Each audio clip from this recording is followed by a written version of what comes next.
चलो हम लोग अभी जो वर्तमान हालात में हम लोग सुन रहे हैं कि बहुत सारे बच्चे जो नीट के परीक्षा का विरोध कर रहे हैं, उनका कैटेगरी निर्धारित किया गया क्या, जेन जी।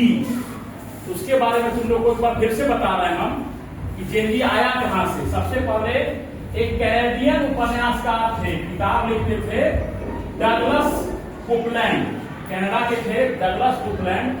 उन्होंने एक उपन्यास लिखा, उसका नाम था जेनरेशन एक्स। जेनरेशन एक्स उस उपन्यास का नाम था। उस उपन्यास का नाम जेनरेशन एक्स इसलिए रखा गया था, उसमें से कई सारे ऐसे पात्र थे उस कहानी में, उस उपन्यास में, जिनके बारे में ज्यादा पता नहीं था लोगों को। उपन्यास के अंदर कहानी के पात्र के बारे में ज्यादा लोग नहीं जान रहे थे, इसलिए उन्होंने अपने उपन्यास का नाम ही रखा जेनरेशन एक्स। उसके बाद धीरे धीरे हुआ क्या, 1965 से लेकर 1980 तक के जन्म लेने वाले लोगों को जेनरेशन एक्स कहा गया। अब जेनरेशन का शॉर्ट हो गया जेन एक्स।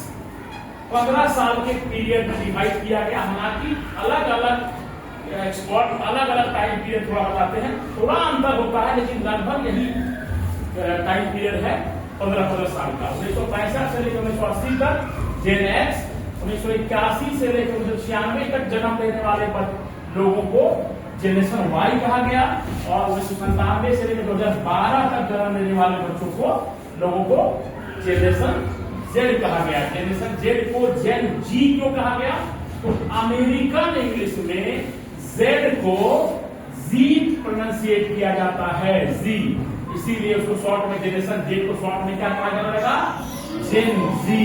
क्या कहा जाने लगा, जेन जी। समझ में आया।